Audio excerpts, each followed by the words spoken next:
नमस्ते बच्चों। श्रेणी, कथा श्रेणी, उसमें आपका स्वागत है।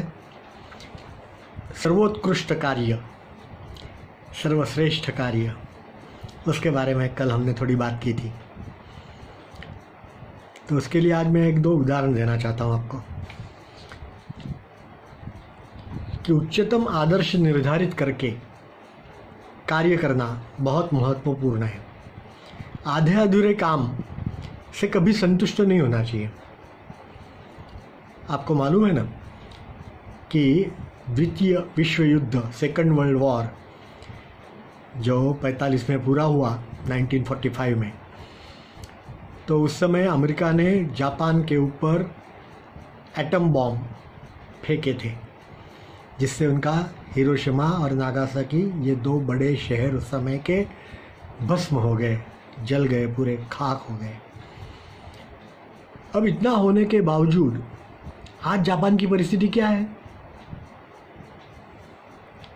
विश्व का सबसे अच्छा, आर्थिक दृष्टि से अच्छा देश है कि नहीं वो? हमारे भारत में बुलेट ट्रेन का जो नया प्रोजेक्ट करना है, उसके लिए कितने मिलियन डॉलर्स, बिलियन डॉलर्स वो हमें लोन पे तौर पे दे रहा है, कर्जा दे रहा है। कैसे? हम भी तो 1947 में स्वतंत्र हो गए, तो उसके बाद में हमने क्या किया और जापान ने क्या किया? सोचिए आप। जापान के लोगों ने ये तय कर लिया कि हमें फिर से विश्व भर में हमारा नाम ऊंचा रखना है और उस हिसाब से मुझे काम करना है। हर एक व्यक्ति ने तय किया कि मुझे काम करना है मेरे समाज के लिए, मेरे देश के लिए। तब जा कर के इतना बड़ा अच्छा जापान खड़ा हो सका। इज़राइल, नाम सुना है ना इज़राइल देश का, जिससे हम अभी बहुत सारी डिफेंस की, संरक्षण की सामग्री ले रहे हैं, उनके पास से खरीद रहे हैं। तो वो 1948 में स्वतंत्र हुए, 1948, और उनका तो कोई देश नहीं था वैसे देखा जाए तो। पूरे विश्व भर में सभी जो ज्यू लोग थे, हिब्रू बोलने वाले, वो सारे लोग वहाँ पे इकट्ठा हुए।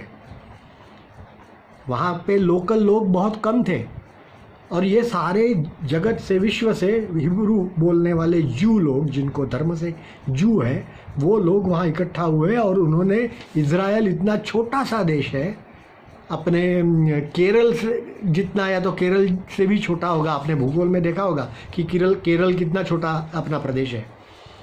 इतना छोटा सा देश होने के बावजूद वो उसके आजू बाजू में जो अरब कंट्रीज़ है उनके साथ युद्ध करता है, उस युद्ध में सबको हरा देता है और हमारे देश से बड़े देश को संरक्षण की, डिफेंस की सामग्री, सामान सब बेचता है। कैसे?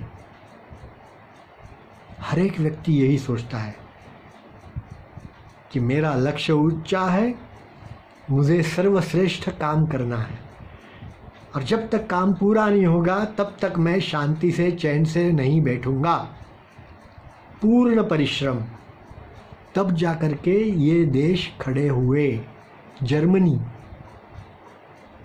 वो तो आपको मालूम ही है कि जर्मनी का हिटलर जो था, उसको मार करके विश्व युद्ध पूरा हुआ। तो उस जर्मनी की क्या हालत हो गई होगी उस समय। फिर भी आज जर्मनी एकदम आगे वाले लाइन में देश खड़ा है, इकोनॉमिकली, डिफेंस की दृष्टि से। क्यों? सोचिए आप। घर पे अपने माँ बाप को ये पूछिए कि हमें ये बताया तो ऐसा क्यों हुआ, हम क्यों पिछड़े? आपको जवाब मिल जाएगा। धन्यवाद।